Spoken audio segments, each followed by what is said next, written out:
Hello again, Virgo. There are significant months in any given year, and this month, March 2022, is indeed a very significant month. And the reason I say that is because there's a new moon that's going to take place in Pisces, the sign of the fishes, which is your seventh house.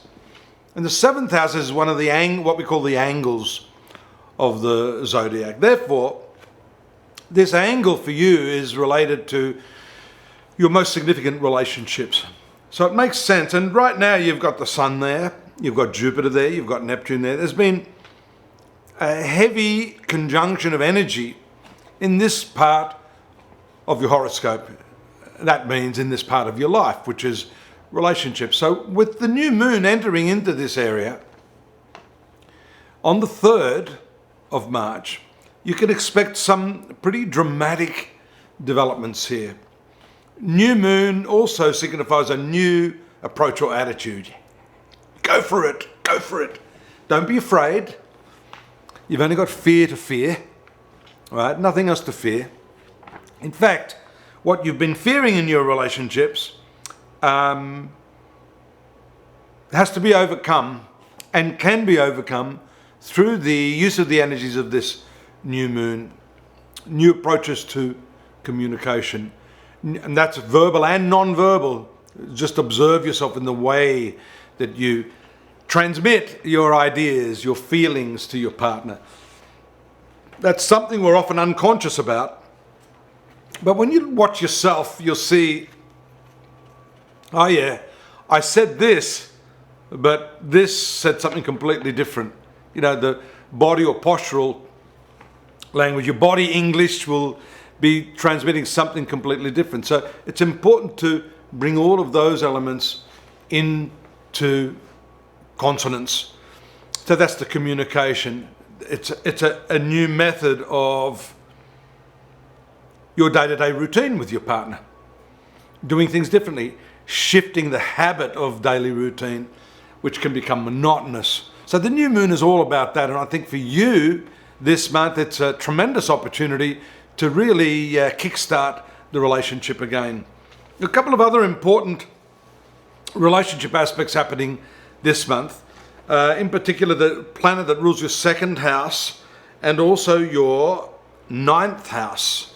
This is a wonderful planet for you. It's Venus, rules your finances and it rules your luck. And it's in conjunction with a not so lucky planet, which is Mars. And around the 3rd, we see that connection to Pluto, which is the ruler of your 3rd house of communication. So I said you've got to be monitoring how you think, how you talk, how you interact, especially with the people that you love. This combination is not only passionate, it is extremely transformative because both of these planets, as they are in conjunction, are moving across this conjunction of Pluto, and then they move. And you have a look at this. This is happening in your 5th house of love affairs. So you've got a lot of passion at the moment. You may not exactly know what to do with that. Hopefully, for example, if you're not in a relationship, you want to make sure that you've got some sort of creative outlet for this energy. I mentioned that last month, I think. But then this is going to move into the 6th house. And that takes place on the 6th of March. 6th house having to do with your workplace, the way in which you work, the people that you work with. It also relates very much to your health, your vitality, the routine. We talked about the routine you have with your partner. If you're in a relationship, this is all about the routine you have with yourself. Not just the way you go to work, but the routine and the way you perceive yourself. There are all sorts of different routines that happen on many, many different levels in life. There's a routine or a habit in terms, for example, your self-esteem. Yeah, some people don't have self-esteem. What's that all about? That's about the habituation of the mind to self-denigration, putting, oh, I'm not so good, I'll never do well, oh my God, why was I even born? Hey, bring me the razor blades. Okay, so it has to do with the way you habitually perceive yourself. That is the sort of change and the transformative influence we see of these two planets Venus and Mars moving across that face of Pluto, then into the 6th house, and that impacts your health very, very strongly. It impacts the routine of your thinking, routine of your work, and the way you interact with other people, particularly in your workplace. There's a right angle of Venus to Uranus on the 19th. That could shake things up in terms of that workplace scenario that I'm talking about. Probably better not to be at work on that day. You're likely to hurl abuse at someone for the most insignificant of events. That's a very sudden and abrupt influence. Venus is also the planet of love. It's also the planet of money. Could be unexpected income or outgoings.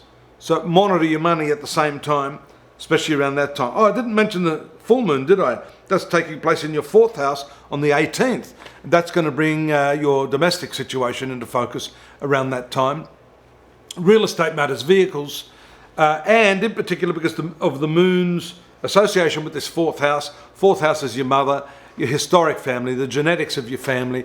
There may be some deepening connection between you and your mother. The Venus conjunction Saturn is an important one as well. That stabilizes those rather abrupt energies that we spoke of earlier in your workplace, and solidifies relationships and friendships and that sort of thing.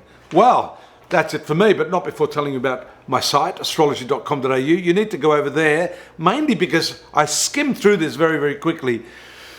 And if you'd like to get a more detailed analysis, we have the monthly transit list there that can throw a little more light on the dates that I haven't mentioned, because there's a lot of other stuff going on there. I just like to pick the eye out of what I think, with my astrological license, is more interesting for me to share with you. But there are other things there, astrology.com.au. Don't forget to subscribe.